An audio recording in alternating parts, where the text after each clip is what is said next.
Anda membeli dari seseorang barang dengan kredit.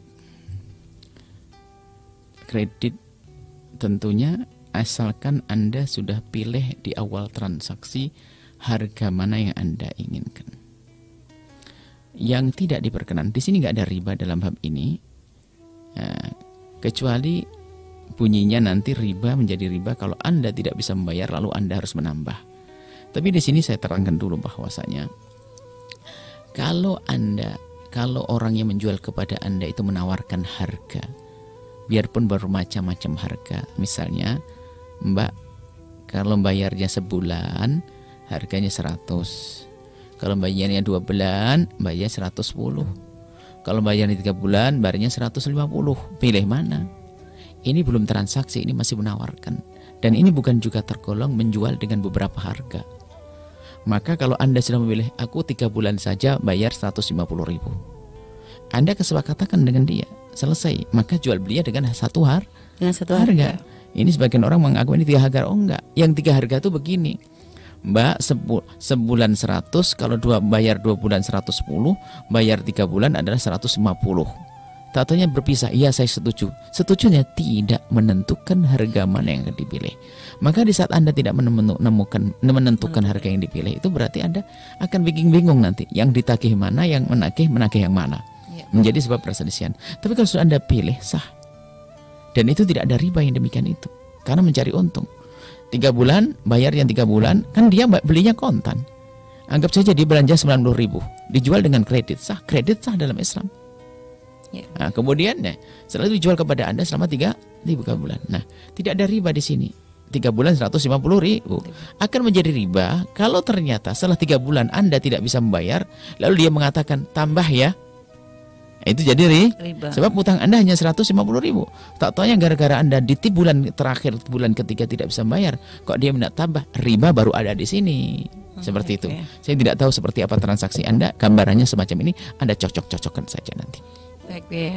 Jadi kalau kredit artinya di dalam Islam diperkenankan, asalkan tadi tidak dihubungkan dengan riba juga Bu ya. Contoh tadi misalnya kredit emas juga tidak diperkenankan. Kredit emas nggak ada. Atau tadi kredit setelah 3 bulan nggak bisa bayar dinaikkan. Atau kredit itu kan sudah keluar dari kredit itu. Ya kan, kreditnya sah, setelah itu yang menjadi tidak sah tambahannya itu. Ya, ataupun yang sering Bu ya ingatkan juga, kredit yang dihubungkan dengan misalnya perbankan yang misalnya selama ini orang dianggap saya kredit mobil. Padahal bukan saya kredit mobil, bukan saya ngredit kepada showroom. Showroom sudah menghubungkan kepada bank konvensional, sehingga kita itu memberikan keuntungan bank konvensional sama memberikan keuntungan showroom. Karena showroom nggak punya duit, harus gandeng bank konvensional. Makanya banyak orang tertipu kredit dari sini. Kredit mobil memang seolah-olah kredit adalah halal, tapi caranya memasukkan ke bank yang ada ribanya jadi masalah. Nah itu yang tidak disadari tidak disadari. Nah kalau misalnya Bu ya di dalam Islam ingin sedikit menjelaskan tentang masalah kredit, kan misal seperti mobil Bu ya, ada orang membeli mobil dan dia nanti harus membayar selama 1 tahun lah atau 2 tahun begitu Bu ya. Setiap tahunnya anggaplah dia harus membayar berapa juta gitu, 5 juta lah. Anggap 5 juta selama 2 tahun Bu ya. Nah ternyata dia pada 1 tahun pertama terus dia tidak mampu lagi melanjutkan Bu ya. Ini kalau secara syariat harus seperti apa? Apakah mobilnya disita dikembalikan kepada showroom ataukah gimana Bu ya? Dia sebetulnya kan punya utang. Ngambil mobil berarti utang dia. Iya Bu ya. Berarti yang harus selesaikan utangnya 5 juta, sisanya tinggal berapa juta, kan begitu ya? Iya, Bu ya. Tinggal sisanya berapa juta, sekarang diskusi dong, komunikasi. Dia harus menjual sesuatu, tidak harus mobilnya. Mobil sudah miliknya sang pembeli. Iya, ya, terserah kalau sang pembeli yang menjual mobil untuk bayar utang, fadhal silakan. Atau jual rumahnya, atau memecah tabungannya. Yang jelas selebihnya adalah utang. Sisa utang nggak ada urusannya dengan mobil. Mobil sudah miliknya dia. Iya, jadi nggak boleh disita ya Bu ya? Oh, nggak ada. Penyitaan nggak ada. Itu kan karena bukan Islam, bukan syar'i. Iya, Bu ya.